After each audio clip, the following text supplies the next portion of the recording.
Mr Dilly, and welcome to Mr Dilly's non-fiction November. We've got an amazing lineup for you today. We have a historian, Greg Jenner. We have football writers, Matt Oldfield and Seth Burkett. We have poet, Brian Bilston, and illustrator, Joe Berger as well. Welcome, Mr Dilly meets non-fiction November.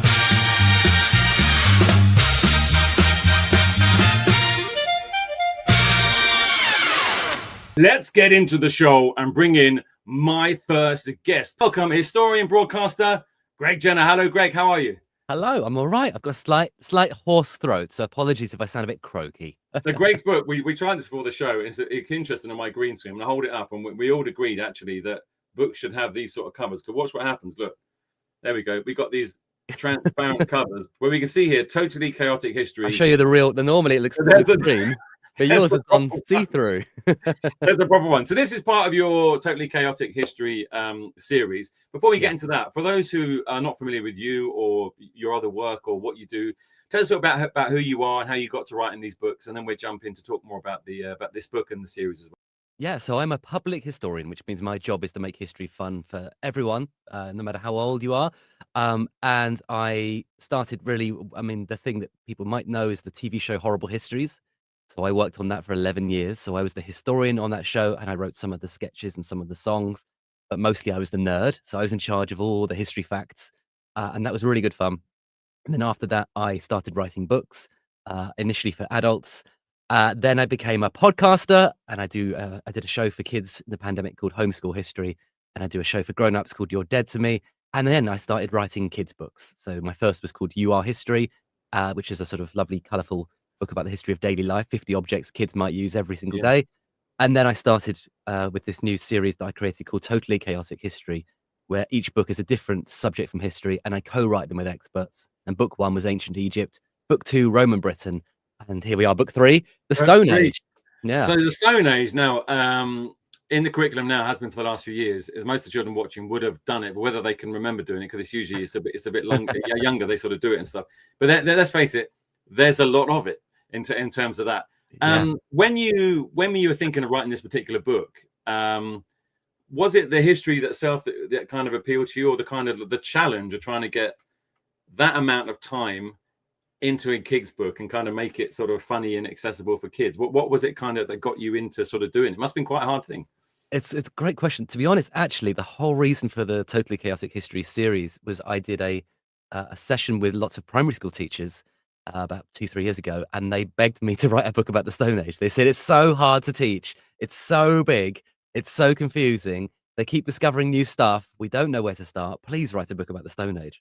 And I realized it was just too hard to write for the first book, because I didn't know how to write these books yet. So I did Egypt first and figured out how to do it. Then I did Roman Britain. And then I felt, okay, now I'm ready for the Stone Age, because it's enormous. It's absolutely massive. The Stone Age. What period of time are we talking about here in terms of? So what would first of all, let's ask a question. So see if any of the kids watching can remember this, or maybe you're interested in yourself. Yeah. What defines, as it stands, because it keeps changing, isn't it? Yeah. The start of the Stone Age. So what is the Stone Age? What defines the start of it, and what date are we talking about here? Right. So the scientific word for the Stone Age is the Paleolithic era, which means the Old Stone era in ancient Greek. And we tend to start it about 3.3 million years ago. But there was a lot of stuff that happened before that. So human evolution, you can go back to 34 million years ago, when our ancient ancestors were tree shrews. So we are all evolved from tiny, sweet, adorable tree shrews that lived in trees. And amazingly, those animals. Wait, can I try to interrupt there? That makes sense, because I think I've met a few of those in real. I've got my face is quite tree shrewy. I've got that sort of vibe still. I never knew tree shrews. Yeah. Is that a thing? Yeah, is that a recent sort of discovery? That no, we've known that a while. Tree shrews evolved into primates. So tree shrews are the start of that process. Then they evolved into primates, which is to say chimpanzees and apes, and then those early apes evolved into floor-dwelling apes. So they came down out of the tree, down to the ground, and then those apes evolved into many different species. So there are over 20, if not, we think maybe about 25 species of hominin, which is the fancy science word for the human type people that came before us. We're called Homo sapiens. Yeah. Before us, there were at least 25 species. And 9 million years ago, they were called things like Sahelanthropus jadensis, great name. And they grew Greg, out why can't they just call them like sort of this one's called Dave, this one's called that that'd be they much easier. It's always a different. So are they? How do those just for those sort of who are kind of excited about these sort of things and sort of the fascination of that? I suppose there's all sorts of ones, but what are the sort of different? There's 20 sort of different sort of types of, if you like, inverted commas, human species, if you like. How do they differ? And what's the difference between them all? It's a really good question, and this is something that scientists struggle with a lot. Actually, trying to tell the differences is difficult because you can only use genetics for quite recent history, like 50,000 years ago. So you have to go from bones. You have to look at the bones to try and tell them apart. And they have archaeologists and scientists have big arguments sometimes about whether these bones belong to a different species or the same species but slightly different. So yes, the very earliest Stone Age hominins, the upright hominins, 3.5 million years ago, they're much smaller than us. They are about 1.25 m, 1.30 m or so. They're much dinkier. They're probably about the same height as perhaps some of the people watching today. They were furry initially. They had hair, of course. They still were kind of a much more chimp looking, and they had flatter faces. They didn't have the nose we have. Only Homo sapiens have the chin that I have and you have and everyone watching has. This chin here only exists in our species. And our skulls are very specific. They're quite high and domed. Neanderthal skulls, so the species before us, they had much broader, bigger, chunkier forehead. Very, very big forehead. Neanderthals were much broader chested. They were shorter than us, but much broader chested. They looked like big rugby players. You said about the chin. So what was there if there was no chin? So because they've evolved from apes, their faces were flatter, right? So they don't have the chin, comes out. If you look at me side on, you see how that comes out, right? So it's an evolutionary process. And when I talk about evolution, what I mean by that is evolution is the process by which animals and things change over time due to the pressure of where they live. So that's to do with climate change, which is the biggest driver of the Stone Age. The weather keeps changing throughout sort of these millions of years. It gets incredibly hot, it gets incredibly cold, and that keeps happening every 100,000 years. And that forces animals to evolve. And they're not doing it on purpose. They're not choosing to evolve. What happens is that some animals live in a certain area where there's enough food, and there's some animals live in an area there isn't food. And the ones where there's no food, they die out. The ones where there is food, they keep going, but maybe they change what they eat, and that might change their teeth. It might change their brains.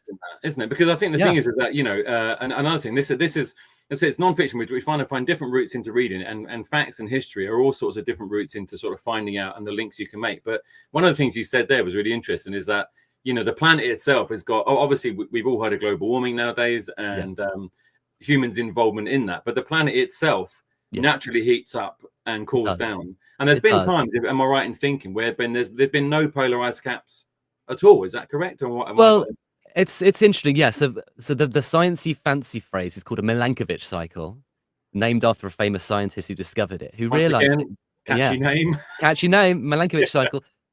He realized that basically because of space, because of planets out in space and their gravity, the Earth gets pulled out of its orbit around the sun into a kind of a lemon shape. So it's not, we think it's round like the orbit, but actually over 100,000 years, it gets dragged out and then back in again. And so that dragging and sort of returning means you get colder and hotter and colder and hotter over 100,000 years or so. And that's what gives you lots of ice ages. So you might have heard of the Ice Age. You might have seen the movie Ice Age, which is a great animated movie. There wasn't just one ice age. There were many, many, many ice ages, and they sometimes happen in different parts of the world. So there would be times, for example, where there'd be an ice age in Europe, it'd be incredibly cold here, but in South Africa, it was lovely, lovely and sunny and warm. So different parts of the world had different sort of temperatures and different food sources, and the animals would react to that. And of course, humans were not hunters for most of the Stone Age. We were scavengers. Our ancient ancestors before Homo sapiens, we didn't know how to hunt. So we scavenged. We let other animals hunt for us, and then we would come after, and we would break up the bones and eat the meat inside the bones, called bone marrow. So we would let the saber-toothed tigers catch their prey, eat their prey, but they couldn't finish. Yeah, they couldn't finish their prey. So we'd come along with our tools. And so why is it called the Stone Age? Well, we start the Stone Age with the invention of tools.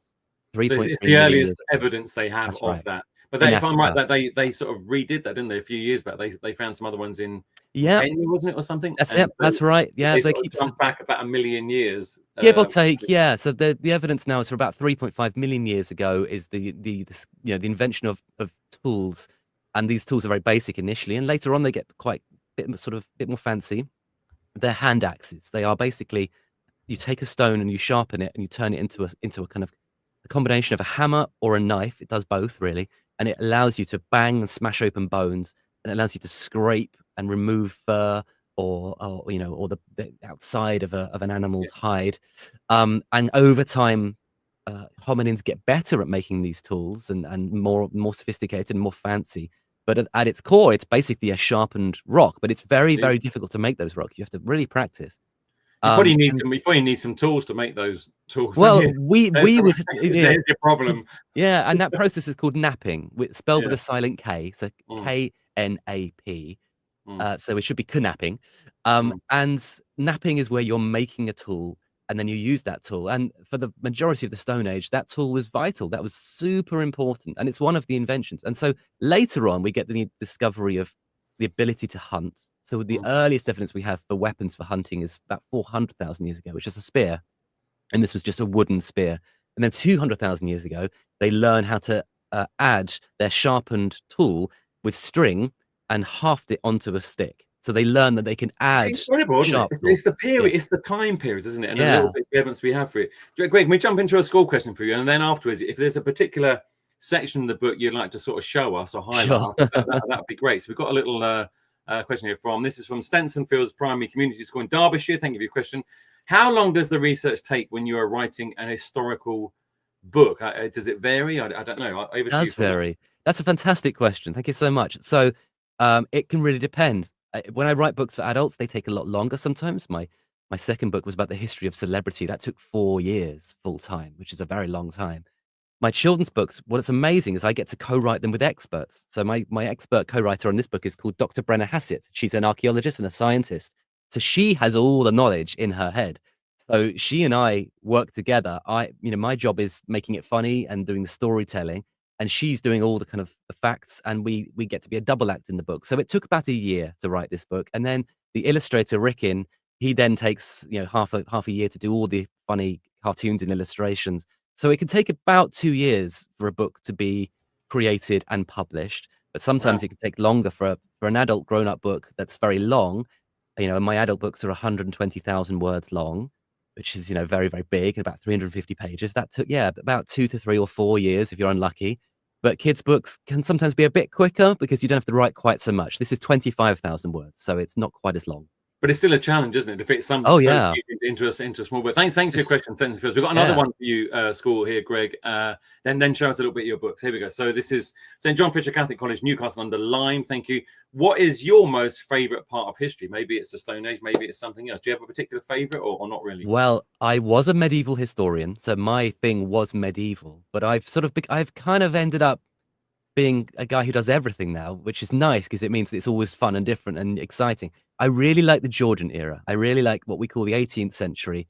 I really like the clothes and the costumes, and it's when you get the beginnings of celebrity culture. You get famous people. You get it's quite fun, and there's good music and good fashion, and food's changing. It's quite good as a historian. There's lots to study with the Georgians. So There's a lot. There's a Yeah. lot. There's a lot.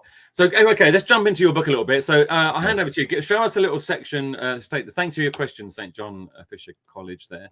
What we're going to have a quick look at too. Is there any particular bit you want to read or show us some? Yeah, I thought. I mean, just the challenge of showing you stuff is hard with the old cameras and so on. But there's a little bit in the book where I do a hang on, let's see if I can get it in there.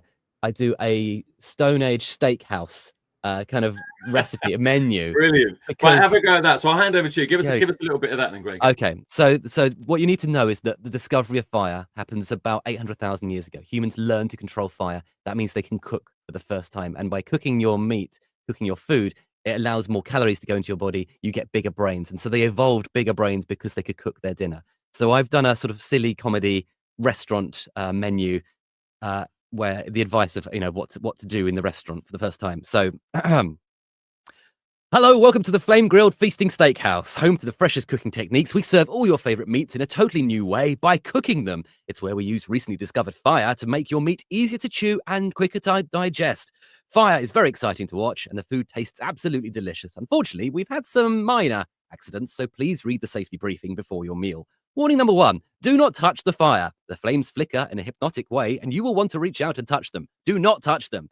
Also, the hair will burn really easily if you touch them. And please don't try to wear the fire as a funny hat. You will die.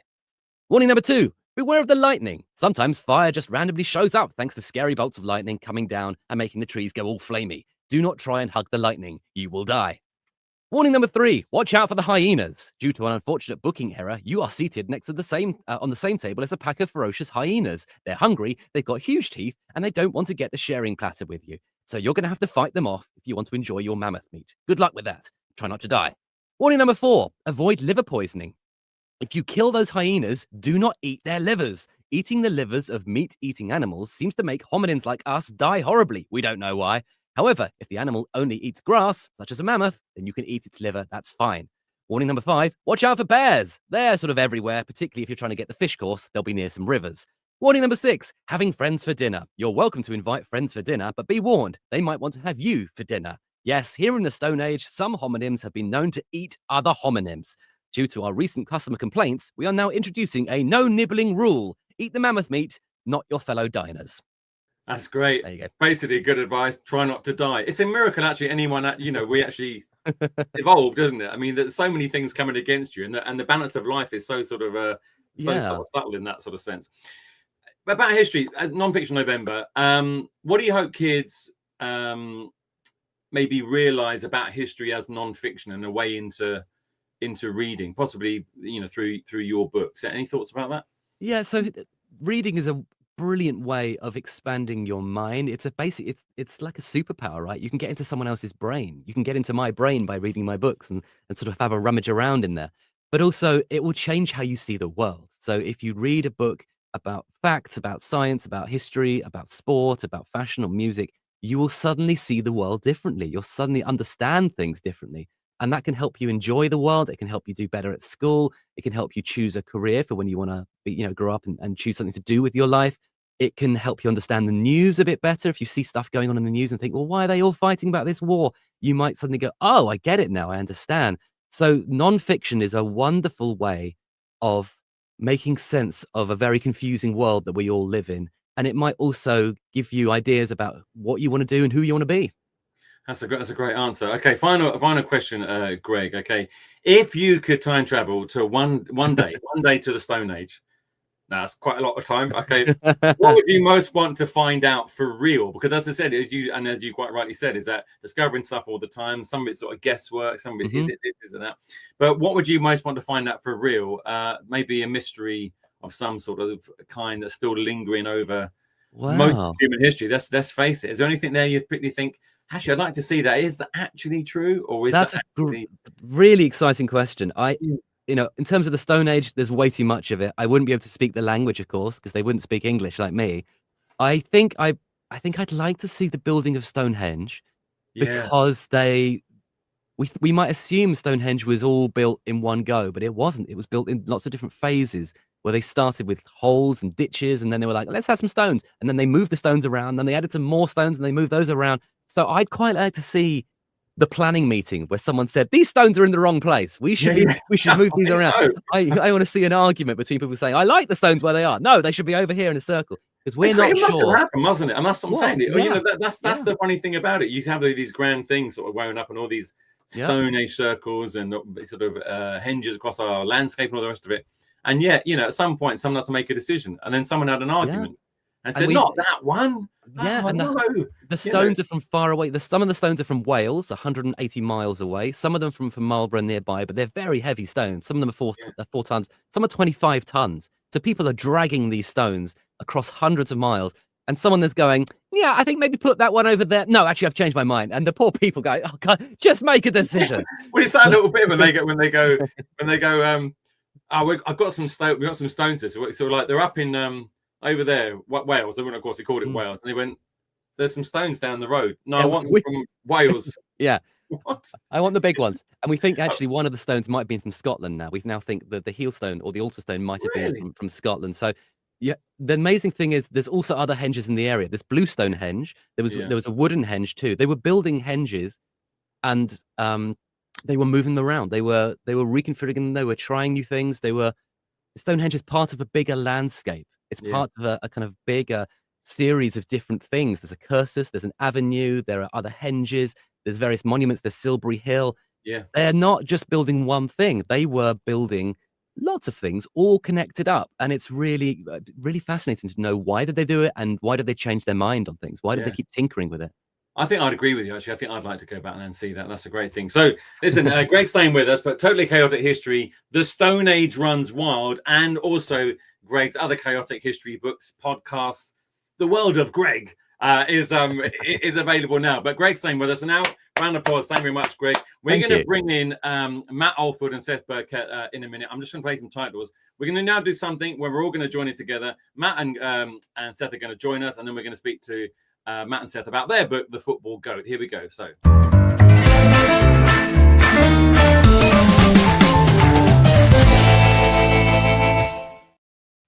hello, Matt and Seth. Welcome. Nice to see you both, and welcome to the show. So, listen, great to have you with us. We're going to be talking about your wonderful book in a minute. Obviously, also part of a series as well, and talking about sport and ways into reading through sport and through your books as well. Before we do that, however, it's something that the children watching can join in with for a bit of fun and learn something along the way. You all might learn something as well. You might do, or you may know all the answers. I don't know. Very, very simple. This is I'm going to read out a fact, or is it a fact? And you just got to decide whether it's true or false. So in your classrooms watching, I'll read it out. I'll give you a moment. You can put your hands up if it's true, and then down again, and hands up if it's false, and we'll see if it's true or false. Greg, Matt, and Seth are going to do the same. Afterwards, I will reveal the answer. Some of them they may know a bit more about than I do, let's face it, because there's a couple of them to do with sport, a couple of them to do with history and the Stone Age as well. But we're going to go to the first one. The statement will come up on the screen. Have a chat in your classroom. You three can have a sort of a chat to yourselves if you like. If like that. As we do that. So here we go. So true or false, okay? First one is a historical one, okay? What do you think about this, kids? Don't jump in at the straight. Greg, you'll probably know the answer to this. Okay, here we go. Number one. Ancient Romans used urine to wash clothes. So hands up in your class when you think it's true. Hands up when you think it's false. So, Seth, do you think that's true or false? I'm going to go with true. True. Matt? True. You're very organised, mate. I need to write backwards, don't I? Sorry, that's the one that came out. That was right. And Greg, what about you? Well, the Romans used urine for quite a lot of things, so it's true. They also use it for mouthwash, we think, possibly. So you see, and that was what was wrong with ancient Rome. They're in one moment. Okay, so if I say no, they use them to. How does it work? It's the ammonia, isn't it? Is that correct? Yeah. Yeah, and they sort of people had to go. What the people called? They're fullers or something. They used to go around and collect all the wee. So how did they do? They went around to public toilets and collected it all in. Yeah. So the Roman emperor, there was various emperors who put taxes on wee. Actually, they charged because there was a wee tax. Yeah. There's another thing. And basically you would wee into potties and then you'd fill up an amphora jar and maybe leave it outside your house, and then someone would come and collect it, and then they would sell it to farmers or to fullers or to whoever needed it, because it could be very useful for for fertilizer too, or for making leather, or for washing your clothes. And so eventually the emperor was like, hang on a minute, there's money to be made here, because all this wee being sold. And so he put it. When was it? What emperor was that? Do you know? I think Vespasian. I think Emperor Vespasian. It's basically such an important part of the ancient world. That's amazing. See there you go. Learn something from that. But you don't want to get obviously your jug of wee and jug of wine confused. Okay? No, that might have happened. Okay, another history one, and then into some general knowledge, and then into some sports stuff as well. So we've got 10 of these. Okay, so let's go through. Here we go. So number 2, Stone Age people lived at the same time as dinosaurs. I mean, come on, So right, let's start with you, Matt. What do you think about this one? I'm just writing. Here we go. Is it false, though, Matt? Is it, Seth? I'm going to go false. And Greg? Yeah, it's about 62 million years wrong. So you knew that, kid. You knew that. But if you didn't get that right, don't worry about it. Here we go. This is the weird one. I don't know if you know this one. I didn't know this, but you may know it. Okay. Bananas are berries, but strawberries aren't. oh, There we go. There's one thrown in there. Bananas are berries, but strawberries aren't. So, Greg, do we think that's true, or do you think that's false? well, this is one of the sort of tricky things. Like, I know peanuts are not nuts, so immediately my brain's like, well, maybe strawberries aren't berries then. I know bananas are radioactive, so maybe there's something. Yeah, they've got very small elements. I'm gonna say true. I think True. Seth? I don't have a clue, so because Greg said true, I'll say false. Okay. Okay. And Matt? I'm going with Greg. I trust Greg a lot more than Seth on this, I'm afraid. Don't trust me. Thank you very much. There we go. Okay, right. In fact, the answer is, classroom, ready? True. Hooray! Yeah, this is in science. So here we go. I'm going to read this bit out. This is what I didn't know this. Okay. In science, a berry is a fruit that grows from one flower with one ovary. And that's exactly how bananas form. Strawberries, though, are imposters. Their seeds are on the outside, which means they don't fit the scientific definition of a berry. So the next time you eat a banana, you can tell everyone, technically, you're eating a berry. If you're eating a strawberry, it's not a berry. There you go. That weird thing. Okay, here we go. Question 4. This is going into the other one. Here we go. Camels store water in their humps. Okay, Seth, coming to you. I know. Gets the brain going, doesn't it? In your class, do you think that's true? If you do, put your hands up. You think that's false? Put your hands up. Camels store water in the humps. Seth, what do you think? Let's go false. Okay, Matt? For once, I'm going to agree with Seth on this. Yeah, false. Okay, false. And Greg? Okay, for novelty, I'll say true. Okay, right. The answer is, classrooms, ready? Okay, drum roll in your classrooms if you want to do it on the desk. The answer is false. Ooh. It's false. Okay, camels don't carry water in their humps. They store fat, which gives them energy on long journeys. And in fact, their bodies are very, very efficient. And they can survive up to 2 weeks without drinking and lose up to 25% of their body weight in water before getting thirsty. Who knew? Okay, fantastic. Okay, how'd you get on your classrooms? Here we go. This is a sort of a space question. Let's see how we get on with this. Question 5. A day on Venus is longer than a year on Venus. Anybody idea? What? I don't understand the question. Yeah, it's one of those like sort of brain exploding statements. Well, it should be a day on Earth, but I probably got the wrong word. But anyway, let me explain this. This is the thing. See if I got the wrong question, and I could have done. Should have said Earth. I think I typed it wrong. But give it a go. Here we go. Venus spins so slowly that it takes 243 Earth days to turn once. Okay, there you go. But it only takes 225 Earth days to orbit the sun. That means a single day on Venus lasts longer than its year. Make sense? No, I'm still so confused. No. It can change it. Venus, but I have an answer. Venus spins. Also, this is the weird thing. Venus spins backwards compared to most planets. So the sun would appear to rise in the west and set in the east. Did you know that about the spinning? No. No idea. There you go. Here we go. Number 6 is a very difficult one. Think about this one in your classrooms. Here we go. The moon is made of cheese. Now, I might give you a few more seconds for that one. In your classrooms, think about this carefully. You know, Greg, what do we think about this? Now, think about it. I mean, I've seen Wallace and Gromit, and and that is truth. That's a documentary, right? They eat cheese on the moon. Yeah, absolutely. I'm glad you thought so as well. That's what I was thinking. Yes. So, what do you think? I'm going to say false. I believe. You believe. Okay, Matt. Yeah. I'm going to go false too, I think. And Seth, what do you think? I wish it was true, but I think I'll go false. I know we all wish it was true, but in fact, obviously, it is in fact false. Very, very good. Okay, excellent. Here we go. So there we go into your area here, Matt and Seth. Here we go. And you can tell me about this because I don't know much about this. Here we go. 7. A goalkeeper can't score a goal. Is that true or false? We'll start with you, Greg. True or false? I've seen a goalkeeper score a goal. So I know for a fact they can score goals, and those are the best kind of goals. Well, especially if they do it from one end. Okay, so that's true. Matt? Yeah. So the answer is false. Yes. Yeah. Oh, I see. Yeah. Yeah. In that sense. Yeah. The other way around. Yeah, and Seth. I'm, Yes. I'm getting slightly confused in my head, but Yeah. the No, goalkeeper you got the can right score idea. a Yeah. goal, The is what answer I'm is trying false, to but it say. is. Yes, that's Yeah. right. Yeah. Yeah, And yeah. Seth. Yeah, the answer is false. Yeah. Yeah. Okay. Do you know anything? Can you give us any examples of that, Matt and Seth, of any particular goalkeepers that's scored any spectacular goals you can think of? Because there have been a couple. I'm sure there's been a couple which they've been outside the goal and whacked it, and it's sort of gone the whole length of the pitch and gone in. Is that correct?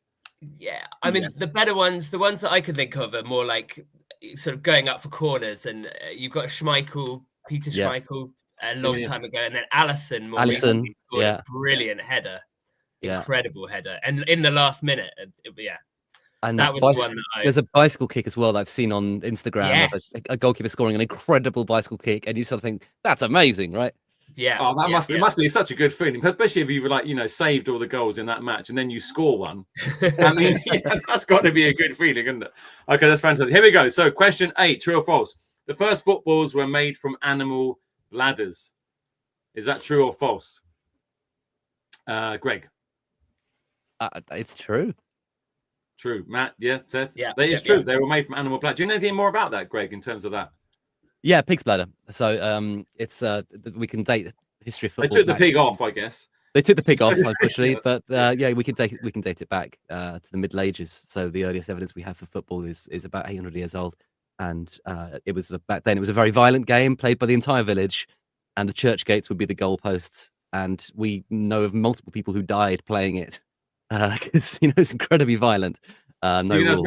as many people as you want playing on each side. Is that right? Yeah, hundreds on each team. Yeah. It would have been, apart from the dying bit, it would have been quite fun, wouldn't it? But not the dying bit so much. If you take away the dying bit, you're like a lot of life. Take away the dying bit, and it's okay. Sure. That's great. Sure. Here we go. So question 9. A couple more to go. Carrots used to be purple before orange ones became popular. Seth, is that true? I think that's true. Okay, Matt. Yeah, I think that's true. I've Greg? certainly read that somewhere. Yeah. Yeah, it's true. Yeah, they were bred to be orange in support of William of Orange, who was the Dutch king.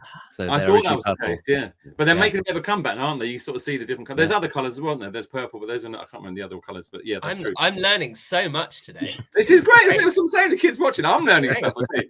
I'm learning that I wrote a question the wrong way around, but apart from that, it's good. Here we go. And the last one is, this is a thing. Here we go. You swallow 8 spiders a year while you sleep. Is that true or is that false? Okay, Seth, you're up for this one. Here we go. I feel like I've heard this, but I don't know if I've heard it because it's a myth. So I will go true. True. Okay, what are you doing in your classroom? True or false to this one? Matt? I'm hoping that it's false. That's horrible. Yeah, you don't need that in your life, do you? Not with the dying No. as well. You don't need that. And the pig's bladders and everything. Greg, what about you? I can't imagine it'll be 8. That's so many spiders. Yeah, I know. Well, Like like 1 6. maybe. Well, not Maybe. one, 1. Apparently, the whole thing. Because I actually believe this, but it, just because but it is actually a myth. So it's not Okay. true at all. Apparently, is that spiders obviously pretty clever. They react to obviously vibration and heat and all the rest of it. So they're not going to go crawling towards your mouth. In fact, they want to crawl away from your mouth and do that. So there we go. It is in fact false, and that is the end of the fantastic non-fiction challenge.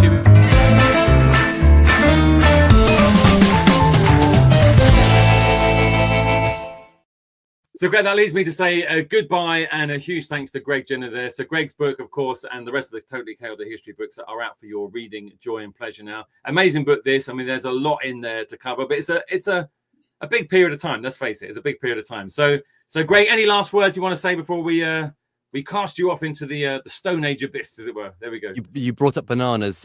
We have 66% shared DNA with bananas. So we are genetically 2/3 banana. So we're basically tree, shrew, and banana. Yeah. That's what we're made of. Okay, that makes a lot more sense nowadays. Thank you very much, Greg Jenner. Thanks, Greg. Nice to see Yes, you. thanks Thank you very much. Yes, thank you. Okay, so we are now with Matt and Seth, and we'll be talking about another one in this series. Once again, it would be weird on my screen. Football goat, Kane versus Bellingham over here. So let's have a hand over to you, Bo. Tell us, either of you can sort of begin if you like. Tell us a little bit about this series. Tell us about yourselves, first of all, how you got to sort of get to writing about these books and then sort of joining together to sort of do that. So I'll hand over to you, Matt or Seth. You can start, and then we talk about the book a bit. Lovely. All right, I'll start, Seth, and then we can hand over. But we first met years and years ago. I was already writing children's books. Seth was writing more for adults at the time, and he can tell you a bit more about that in a minute. But we began talking, and we sort of stayed in touch for a few years, and then we sort of came together again and started talking about ideas about how we could work together. And yeah, that was maybe 6-7 years ago, I think, something like that. And we wrote a book together called Play Like Your Football Heroes, which was all about what you could learn from your football heroes. So doing a lot of what I do, because as well as doing this stuff, I also write the Ultimate Football Heroes series and a few other football kids series. So sort of doing what I do, but then also using some of the skills that Seth has, which he can now talk about. So my background is in football. Through a very random series of events, I ended up playing professionally in Brazil for a season. When I was in Brazil, I had a great time. And what I did was I kept a diary out there. And at the end of the season, I thought, I know what I can do here. I can take this diary and turn it into a book. It took quite a long time to actually get to that stage. Lots of rejections, lots of redrafting, re-editing. And eventually it was published, and it led on to a whole new career. And I started to write more and more books for adults. But I was really keen to write books as well for a younger audience. So I got chatting with Matt. He gave me some good ideas. And then Play Like Your Football Heroes, we thought we could fuse what we do together, really. Matt with his amazing biographies, me with my kind of insight of professional football. We thought we could put those together and create Play Like Your Football Heroes. When we had the book published, we actually found out we loved working together, and we were really keen to write more books. We had to come up with an idea. Together we did lots of school visits, because for us to write good sports books, we always need to know what conversations are happening, which footballers children like. And so on one of these school visits, we had the idea to write a book on who is the GOAT. Well, that's really, we could have scripted that, Seth. This is a very nice lead into the next question. So well done for this. So the football GOAT. So, well, if you want to tell us about this specific book, explain what it actually is. And then I'd like to know sort of, is it about sort of that kind of ranking players in your minds? Is that what you want to do? Or is it also about showing sort of what kind of greatness can really mean to young fans, or is it kind of a mixture of both? So tell us a little bit about the series, what it's involved in it, and then that sort of idea of greatness and what it can kind of mean and stuff. So either of you can start with that. Who wants to start with that? Yeah. Shall I start, Seth? Yeah, Why not? Yeah. So the whole idea of the series was about taking that idea of the greatest, as you say, that conversation that kids are having all the time in the playgrounds, not just about football, I guess, about all kinds of things, but especially about football. And we started with the first of those big arguments, which is Messi v Ronaldo, right? Putting two massive footballers against each other and arguing over who is better. This happens all the time in the playground, but what we wanted to do was to take that kind of angry, shouty, no, I'm right kind of thing and turn it into something a bit calmer and a bit more considered, I guess, where we're putting together proper arguments using lots of facts and stats and stories to kind of back up our points. So in each of these books, Seth and I take a different player, we take one side or the other, and then we kind of argue, but in a nice way. Most of the time, occasionally. So how many of these have there been? This is the latest. Obviously, Kane versus Bellingham, as I said. How many of these are these? So what number book are we on now for this? That's the 4th in the series, and we're currently writing the 6th, which is going to be coming out soon. This is brilliant. How did you? Obviously, there's lots of players, lots of history, lots of footballers all over the world. How do you choose which players kind of make the list? Is it purely on their skill, or does their actual story matter as much? Is it a bit of both? A story absolutely matters. I think a lot of it, again, is the research in the schools, is that we decided to do Messi Ronaldo first because at every single school visit we get the same question at the end: is who is the GOAT, Messi or Ronaldo? So we started to ask questions about, well, who else do you think is really good? And we heard Mbappe v Haaland, we heard Pele v Maradona, and then we're hearing more and more, Bellingham is the next big thing, so let's put him against Kane to see actually who is the best. And then a lot of our research for these books comes, again, from the school visits. So for Messi Ronaldo, for example, we'd say, well, why is Ronaldo the GOAT? And someone would say, because they're taller.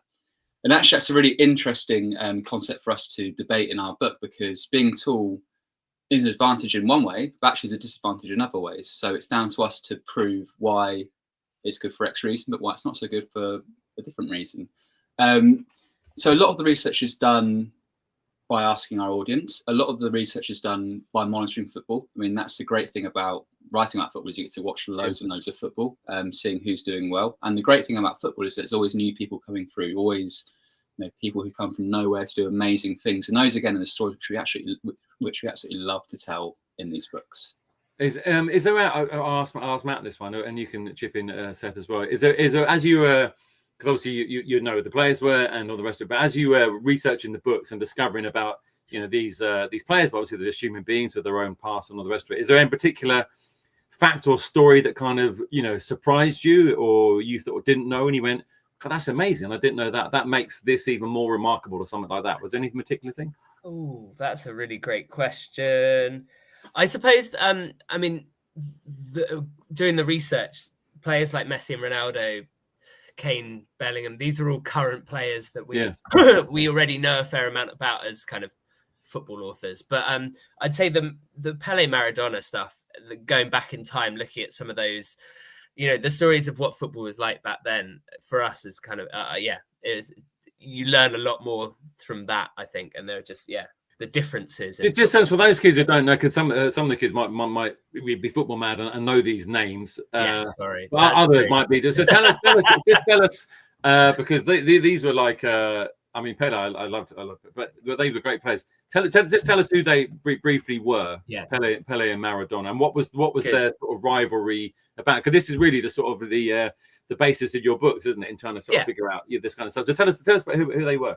Absolutely. So in the days, it's hard to imagine, but there was once a time before Messi and Ronaldo.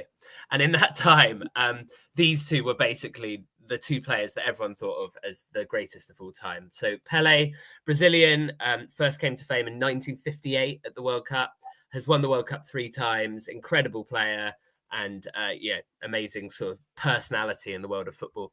And then sort of 10 years after Pele, basically, along came this guy, Diego Maradona, who went on to do incredible things, won the 1986 World Cup with Argentina, did incredible things with Napoli at club level in Italy. And for a shorter time than Pele, was absolutely the greatest player on planet Earth.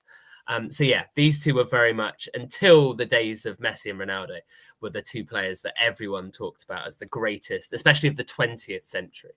Do you know what would be really interesting? We won't get into that now, because this is probably like another book of yours, I'm sure. It's basically is that in their prime, obviously with all modern training techniques and all the rest of it, is that which one of these players that you've covered in all your books would actually be that's a difficult one, isn't it? Would actually be in their prime, with all the modern training techniques. And let's ask about this. We're going to give us a little taste of your book in a minute, and maybe share us a particular section of it that you'd like to sort of highlight for us and give us a way in. But as it's Non-Fiction November, what do you think kids can learn from non-fiction books, non-fiction sport books or football books that they might not get from just kind of watching a highlights reel or watching a game on or a match on the TV or something else like that? What can they get from the book and reading that book that kind of gives them some extra? Any thoughts about that, Seth, maybe? Yeah, I think, as Greg said, just kind of really engaging with the world around you. I think what we try and do with our books is always to include the reader, to get them to think, oh, that's what Matt and Seth think, but actually what's my opinion on this? And to get them to start thinking and to really dive deeply into that subject. That's great. Okay, we've got actually have a quick school question for you. We actually got a school question, and let's go to that, and then we'll have a look at your book. So this is from Tandy Community Primary School, Hampshire. Thank you for your question. What inspired you to write these types of books for children? You sort of said a little bit about this yourself, but was it literally just, I love doing this, or did you think it's sort of a bit sort of, I don't know, wider, or was it the school visits, or was it a mixture of all of them? So maybe Matt, what I'll take that one. Hello, Tadley, first of all. I'm from Hampshire, so good to see my local county. I think with these particular books, I think it was the school visits really did inspire a lot, just sort of seeing that enthusiasm for the arguing thing. And then just trying to, I guess for a long time, what we were trying to work out was how you turn that into a book, right? How do you take that playground back and forth and turn it into a book that makes sense and is actually kind of useful?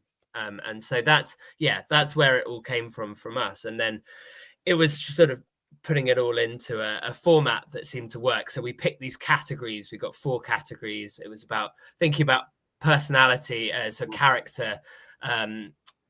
This is when I fall flat. Skills, stats, contribution, and breaking it down and sort of turning it into hairstyles. You missed that one out. You should have put that in hairstyles. That should have gone in there. But hairstyle section about hairstyles, especially with illustrations. Honestly. Yeah. I know, which is brilliant. I do like the bit in the book. You do have those little bits of like little text messages to each other, kind of having an argument, which is quite good. And it does echo what kids have probably done in the playground themselves. That's another school question. Then that's a little jump into your book. Here we go. So Harlands Primary School, West Sussex, not far from me. Do you like other sports, play for a team, and who's your favourite player? So there's 3 parts of that. So let's go for you, Seth. So do you like other sports? Do you play for a team still, or in some way? And who's your favourite player? I do. I actually play a very similar sport to football called futsal. That is what I mainly do now. I play for a team called Maidenheads. And also I've played for many cricket teams over the years, and I love doing parkrun every week. So yeah, lots of different sports I like to do. Do you have a favourite player of any particular sport? My favourite player of all time is a guy called Ronaldinho, a Brazilian attacking midfielder who I absolutely love as a player. Brilliant. Matt, what about you? I mean, as a Southampton fan, and I am wearing this shirt just for you. This is made from old curtains, just in case anyone wondered. Brilliant. I would, James Ward-Prowse, Matt Letizia would be 2 absolute icons of the game for me. Yeah. That's brilliant. And do you have any other sports you play or anything? I don't play too many other sports now. I do a bit of running, but I do love cricket, basketball, rugby are sort of the 3 big sports that I also follow. And I have written about cricket and rugby. That's brilliant. Okay, so listen, I'll hand over to you both. I don't know how you want to do this. Show us a little bit about your book. So what any of the children can expect, and also thinking about non-fiction sort of ways that kind of make sort of facts and the truth and the curiosity of the sport a way into that. So I'll hand over to you for that, and then we'll be back with a couple of questions, and then we're done for that. So I think I'd take it because we're talking Kane Bellingham. Let's look at this one. So I think for us, one of the things with non-fiction, we're always trying to make sure that we're presenting things in a really interesting way. So that means that sometimes we're going to have tables and nice things like this, but we're also going to have lots of nice page designs, breaking up the text so it's not all one big thing, but also telling stories as well. And making sure that pictures is a big part as well. In terms of our kind of reading, shall we, Seth? I thought maybe, do you have a copy of Kane Bellingham with you there? No. Give me 30 seconds while you do your argument. Okay, I'm just gonna. That's not got a copy of his. I've got a copy. There we go. You can take Seth's place. How about that? So I'm doing it for you, Seth. Okay, here we go. I will. There we go. So at the end of each section, what we do is we do a little argument for our particular player. So I thought what we do at the end of the book, there's Matt's case for Bellingham, and then Seth can do his case for Kane. Okay, here we go. So we'll start with you, and then when you're done, just we'll hand it back. Lovely. Okay, Matt's case for Bellingham. Yes, Jude Bellingham now plays for the mighty Real Madrid, but he still had to work his way up to the top like everyone else. And how did he do that? By shining the brightest season after season for team after team. In his 1 year at Birmingham City, Bellingham made such an impact that they retired his shirt. In his 3 years at Borussia Dortmund, he won the German Cup, and he would surely have lifted the league title too if he hadn't got injured. In his first year at Real Madrid, he helped them win 3 trophies. Plus, in his 5 years as a senior international, Jude has also helped England reach 2 Euro finals and a World Cup quarter-final. So not a bad contribution, considering he's still in his early 20s. And just think what more Bellingham will have achieved by the time he's as old as Harry Kane. Wow. Developing at Borussia Dortmund and then dominating at Madrid sounds easy, right? Let's be honest. Even Matt could play in Real Madrid's team and look half decent. But do you know what isn't easy? Taking the Harry Kane option. spending your golden years at a Tottenham Hotspur team with no history of success and little money to strengthen their ambitions. Yet this homegrown hero took Spurs to new heights, securing their best finish for 50 years and taking them to within a whisker of Champions League glory. He became Tottenham Hotspur's all-time record goal scorer and one of the greatest players in their history. And he became England's all-time men's record goal scorer and one of the greatest players in their history, leading them to back-to-back finals in the Euros for the first time ever. Give Harry Kane the career of Jude Bellingham and he'd win just as much, maybe even more. But stick Jude Bellingham into Harry Kane's Tottenham Hotspur team or that England side had just lost to Iceland and he wouldn't contribute half as much as Harry has. When it comes to club and country, Kane is a contribution king. Case closed. That's brilliant. Okay, look at that. Oh, I can feel the tension. Feel the tension. Yeah, they got it out in the book, but it's still there. I can feel it. It's always there. It's still there. Just one last question before we say farewell to you both.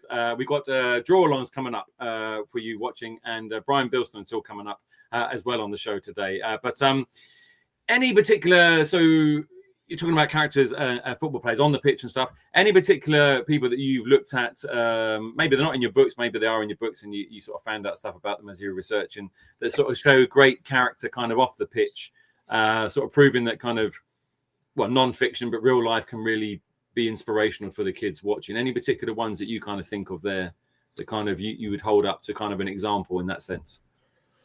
Ooh, that's good question, isn't it? I know. It's a really good question. Yeah. I mean, writing the Ultimate Football Hero series, I've sort of written the life stories of a lot of footballers. Yeah. And it's amazing how, I think there are kind of inspiring moments in every single story, really, and we really try and pull them out. And one of the sections in these books, the Football Goat books, is all about mindset and resilience and ideas like that really come through. And so it's amazing how it's something that all top footballers share, is this incredible ability to bounce back when things go wrong. And when you delve into their stories, there's always something. No story is straightforward, and there's always something, whether it's being rejected at a young age by a football club, whether it's your background and things, just life not being that easy as a kid. There's always something to overcome. Yeah, there's always something. Every single one of these footballers has had to overcome something, and every day on the football pitch, they also have to, things might be quite small things like injuries or bad tackles or all kinds of stuff, but I think you always see this incredible resilience and focus and dedication that but it's interesting because the other side of that is something, and I guess that they all still feel as well, or they're human beings, is that you can be successful in the sense of that sort of successful. There's all sorts of successful, of course, but it doesn't mean that you haven't got self-doubt, or it doesn't mean that you kind of like think, oh, I can't do it anymore, or I'm rubbish at the moment. All those things that we probably all feel from a young age to an old age. It doesn't matter how sort of big your profile is, it still must riddle people, because it's part of being human, isn't that sense? Seth, any particular ones for you that sort of stick in your mind, possibly? Yeah, the one I think we've just been writing about actually is Bukayo Saka, who he had to come back through a lot in the Euro 2020 final, where he missed a penalty, and after missing that penalty, he had some really shocking racial abuse. But actually, he called that out and he said, this is wrong. And we also have a section, as well as the mindset, about contribution to the world of football and how people are not changing things on the pitch, but also off the pitch. And actually, Saka, with the way he's trying to create a fairer society, a happier, more joyful society, is really inspiring. And the way that Saka tried to change things, called out the shocking racist abuse, but also how he turned around on the pitch. And there was a really amazing moment in Euro 2024 where he again took a really important penalty and this time scored. And it's just such an amazing story. He's such an amazing person, which it was really great to research that story, I thought. Great answer. So listen, the latest Football Goat, Kane versus Bellingham, is out now. All the others are available for your arguing in the nicest possible way, and reading, of course, a pleasure to get you into stories and get you into reading as well. Thanks very much to Matt and Seth there. Football Goat is out now. Round of applause. Thank you very much, Matt. Thank you. Lovely to see you both. Thank you so much. Thank you very much. Okay, now we're on to our pre-recorded part. We've got Joe Berger, 2 draw-alongs to get your pen and pencils ready for this. Some of these draw-alongs, you can do some of it along but also some of it you might need to pause and then catch up a bit and watch later on, because there's some colouring involved. We've got Brian Bilston as well, so enjoy this, and yeah, here we go. Over to them. Okay, I'm going to show you how to draw a caveman, much like the Caveman rock band from the book and Tool Time Tony. My main tool that I use for drawing is a dip pen and Indian ink. I tend not to do any drawing, like rough drawing first of all. Just take my piece of paper and I think with these guys, they're super scruffy and loads of hair. And maybe start with their hair like this. And usually you can't really see their eyes, and they've got sort of nose poking out from underneath like this.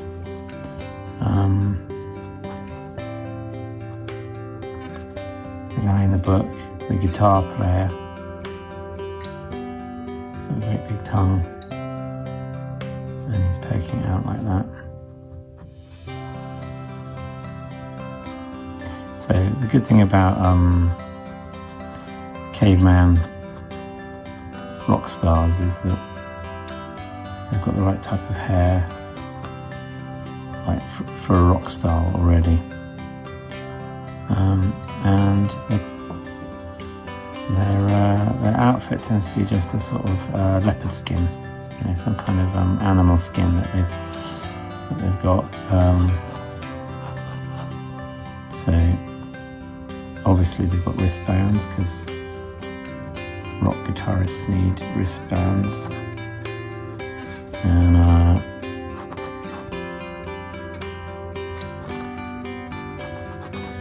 he's kind of hunched over like this because when you're playing the guitar and rocking out, you need to adopt a good rock and roll stance.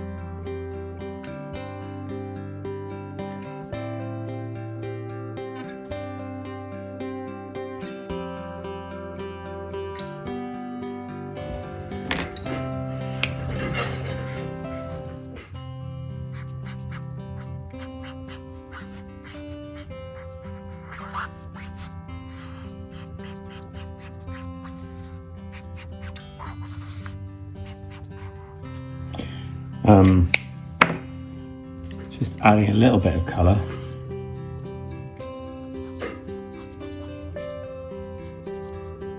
Not too much, but you know,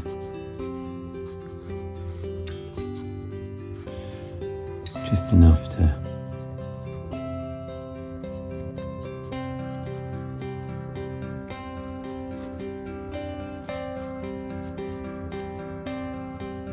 give it a bit of depth.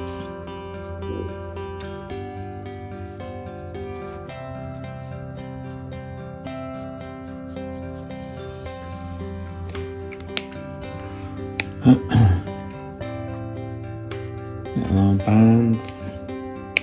Oh, hang on.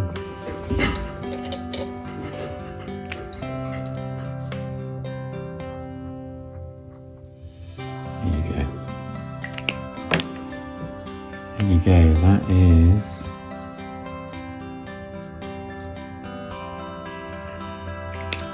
one prehistoric rocker.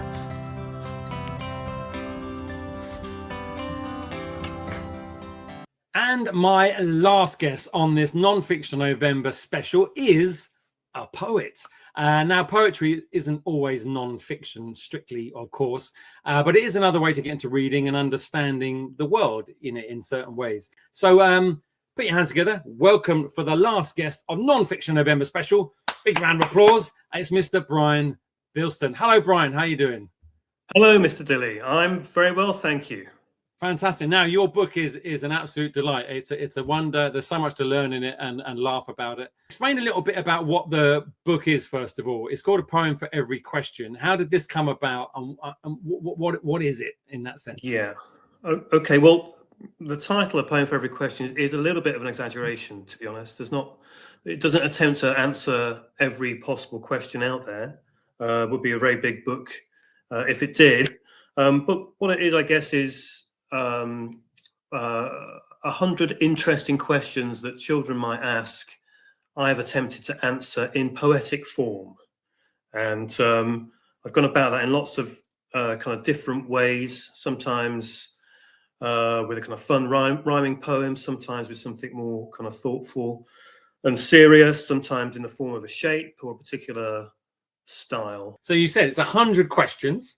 100 questions. There's a lot of questions in the world. You can ask of anything. Let's face it. It's 100. Pretty ambitious to write a poem about it. 100 questions.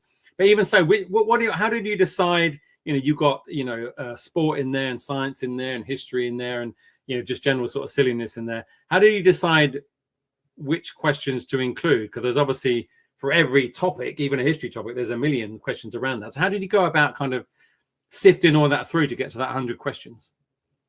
Well, I think it was a case of, for a start, we wanted to have a fairly balanced coverage of subject areas. So, as you say, there are poems there about space, and the universe and our planet within it. But there are the poems about the natural world, or about history and sports, and so we wanted a kind of good spread across pretty much all subjects as much as we could, because I think that makes it interesting. You never quite know what you're going to get on the next page. I mean, in terms of then trying to figure out the best questions to ask, but I think we just tried to find just some interesting ways into some of those subject areas. For instance, history.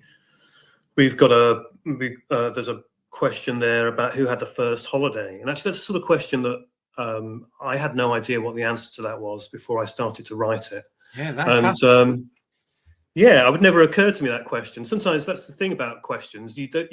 There are some questions you don't know the answers to, but there are some questions that you don't know are actually questions until you encounter them. But no. So what's great about this book is that we all of us, a wide variety of interests, and it covers pretty much every base. So there's something in there for everybody, which is really, really good. And it also defies your sort of expectations of what a poem is. So you've got so many different styles of poems in there, and also they bring about different kind of emotions within the poem. How did you decide? So you said about how you filtered everything down to the different topics and stuff, and maybe the questions. But then, how did you decide how you were going to respond to that? Whether it was going to be a funny poem or a sort of a thought-provoking poem, a serious poem. Did that naturally come about from the subject matter, or did it kind of surprise you that sometimes something that might seem silly as a question, you came about with a serious poem to it? How did that come about? Yeah, well, sometimes I just don't know, to be honest. I mean, there are some subjects which probably lend themselves to humour more easily than others. Is the Loch Ness Monster real? You can imagine having kind of fun with that, fun thinking about what would it be like from Nessie's perspective if nobody thought that she was real. But then there are other topics, for instance, what is a refugee, where that's more obviously a serious topic, and my tone will probably change to that. But there are some kind of questions in here where I didn't really know what direction in which to take it, and I can spend weeks trying to find a way into a poem, but I do kind of want that mix of different kinds of responses. Which mountain is the highest in the world? I didn't climb Mount Everest today. I went to school. For the first time since coming here, I joined in with football in the playground at lunchtime. I made a joke during maths, and my classmates all laughed. At home time, a girl smiled at me and said, "See you tomorrow." I didn't climb Mount Everest today. I went to school. So why do I feel 29,000 feet tall? Why do I feel like I'm on top of the world? You have different kind of, we might mention this, different, and children will be aware of different types of poetry forms, if you like, or, but, you know, writing poetry. And you've got different ones in your book. Is there any particular ones that maybe you used in your books on certain poems that you could talk about that some of the children can maybe try in their classroom? Okay, well, yeah, well, one of the themes of the book, there are a few questions around that. Are these sort of animal record breakers? You know, so, you know, for instance, what is the biggest animal in the world? I think maybe a good exercise might be to do some research and come up with your own animal record breaker. Maybe it's the fastest, maybe it's the slowest, maybe it's the tallest, maybe it has the longest wingspan. And then try and write a poem in response to that question. And maybe a good way to go about it, particularly with animals, I think this really works, is by writing an acrostic poem. So, which kind of spells out, so you're looking to spell out the name of the creature by beginning each line with the first, with a letter from each of the creature's name. I'll explain that very badly. But for instance, if it was a panda, your first line would begin with P, your second with A, your third with N, your fourth with D, your final one with another A. And maybe try and think about some of the characteristics and the attributes that creature has, and make it fun, because that's the thing about writing poetry. There's not enough fun that we have sometimes, particularly when you're a grown-up poet. So do make sure you have a bit of fun. Put a joke in there if you can, maybe, or just have a, you know, play around with words. That's really, really good. I love that. I love that. Okay, so this one is called, and I think this will be a familiar question to many children. Why do I need to eat a lot of fruits and vegetables? Hereby I do solemnly pledge to eat up all my fruit and veg. I know such things are good for me, but spare me from the broccoli. Spinach, mango, kale, kumquat, I promise I will eat the lot. I will even eat a mouldy pea if you let me off the broccoli. Load my plate with Brussels sprouts, carrots, squash, don't leave them out. I'll eat them good and properly. I shall, though, leave my broccoli. With fruit and veg, my body wins new minerals and vitamins. But keep one thing from my diet, broccoli, don't make me try it. It helps to keep the bugs away, makes healthy hearts and eyes, you say. Okay, I sigh with some regrets. I suppose I could eat one floret. So if our the viewers watching, if they wanted to write their own sort of poem answers, if you like, do you have, say, 3 tips that you could give for turning a question into a poem? Any particular tips? Doesn't have to be 3 tips, might be 1 tip, but any particular thoughts about that? Okay, well, that's a good question in itself. Don't know how I'd turn that question into a poem, but I think firstly, do your research. I think as we've said, the more you know about the topic, the more you will hopefully see some angles or some way into your poem. So, you know, knowledge in this case is power for poetry. And I think secondly, again, coming back to that idea of having fun, don't be too hung up on what your poem should look like, or its kind of form or its structure. There's so many different ways you can write a poem. And I think there's something about this sort of poem response to questions that can really lend itself, can really free things up. For instance, there's a poem in here about which is the largest creature on Earth, and the answer to that is a blue whale. And the way I've answered that poem is not by a nice little rhymey poem, 4-line stanzas. I've written essentially 5 reasons why you would never ever see a blue whale at a football match. And I've kind of so I can be daft there, I can be silly, but also I can get across information in an interesting way. So anyway, I'd encourage you to kind of have some fun by thinking creatively like that. Okay, so this is the poem for the question, are bats the only flying mammals? The answer to that question is that, yeah, bats are the only flying mammals. However, my dog, Gertrude, is aiming to be the second mammal to fly. My dog is in her workshop again. She's banging and sawing, clanging and clattering, measuring and muttering, her drawings spread out across the bench, alterations marked in red. My dog thinks she's getting closer, claims she actually left the ground on her last attempt, although I was there watching as one of the wheels hit a stone on the path, not so much flying as jumping.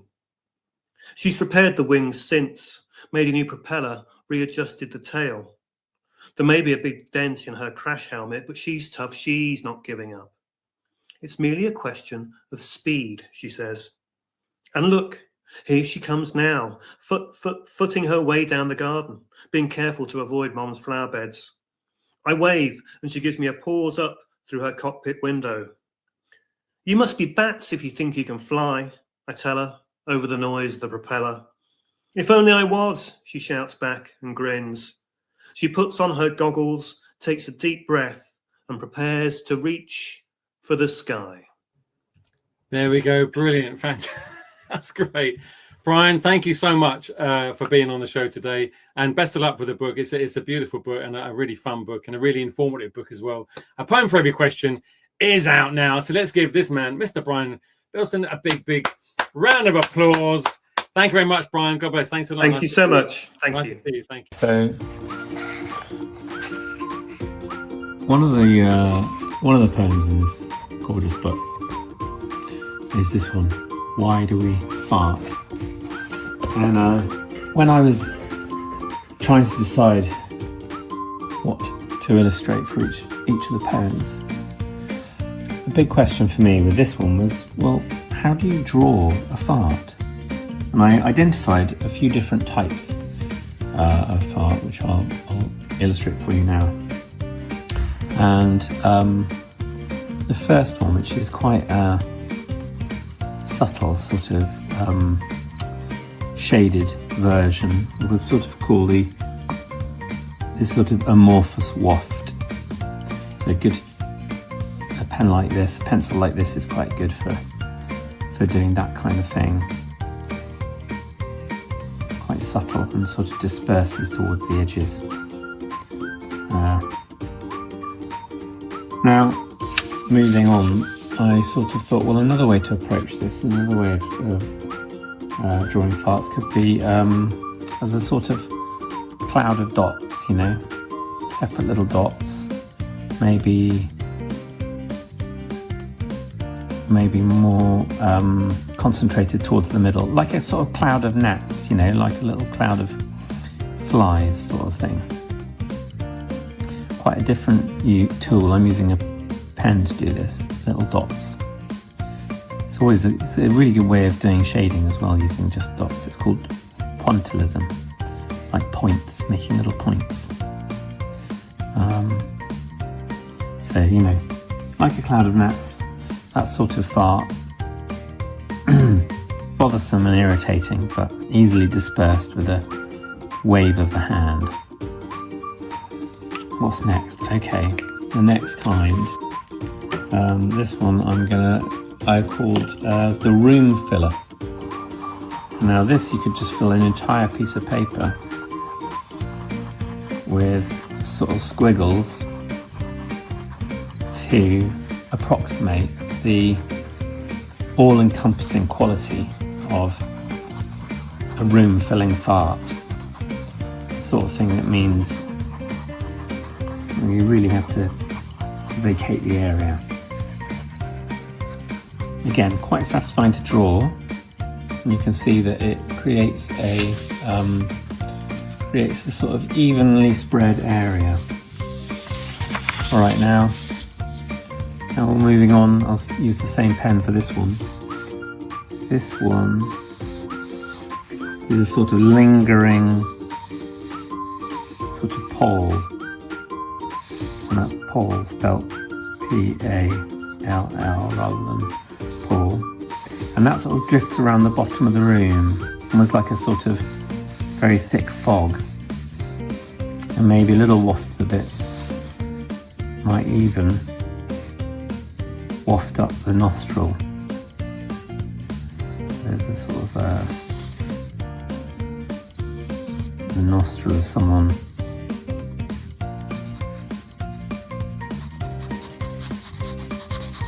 getting a whiff of the lingering pole. What number is that? That's number 4. We'll move on to number 5, the penultimate stage of fart drawing, which again I'll use a pencil for this too. I would call the substantial cloud. And these are really good fun to draw. Quite solid feeling. You know, you can draw the outline, but you can also draw some bits of it like this inside.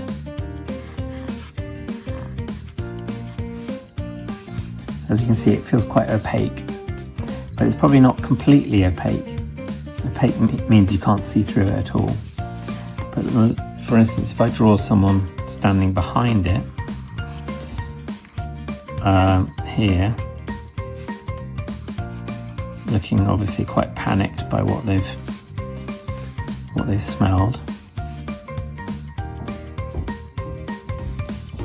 You can, if you were to draw the person going behind the cloud, the substantial cloud, you might do the lines as a dotted line to show that it's slightly opaque, like that. And from there, from the substantial cloud, it's a short step to the final phase of fart drawing, which is a bit like the substantial cloud, but I call it the directional gust.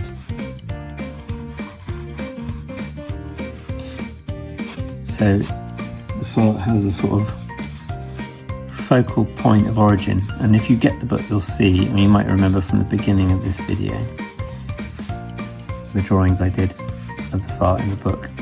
You should have a go at drawing these, they're really good fun to draw.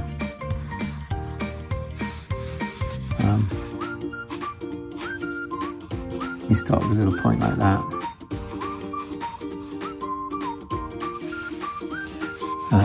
And there you go. As I say, you'll find those ones accompanying that particular poem. Here we go, just like that. Okay, well I hope that was useful. Thanks for watching. So there we go. Thanks to Joe Berger there. One of the funniest things about that, I think, is Joe basically speaking as if he's drawing some really serious scientific diagrams, and in fact he's doing a fart identification chart. I hope you all enjoyed that. Lots of fun. Anyway, we've gone slightly over time today. Thank you very much to my guests today. We've had, of course, Greg Jenner with chaotic history, totally chaotic history. The Stone Age runs wild. We've had Matt and Seth with the football goat Kane versus Bellingham, and of course we've had Brian and Joe with a poem for every question. So keep reading, keep exploring, keep asking brilliant questions, and it's time for me to say goodbye. My name is Mr Dilly. It's goodbye from me, and it's goodbye from me. Thanks for watching. Goodbye.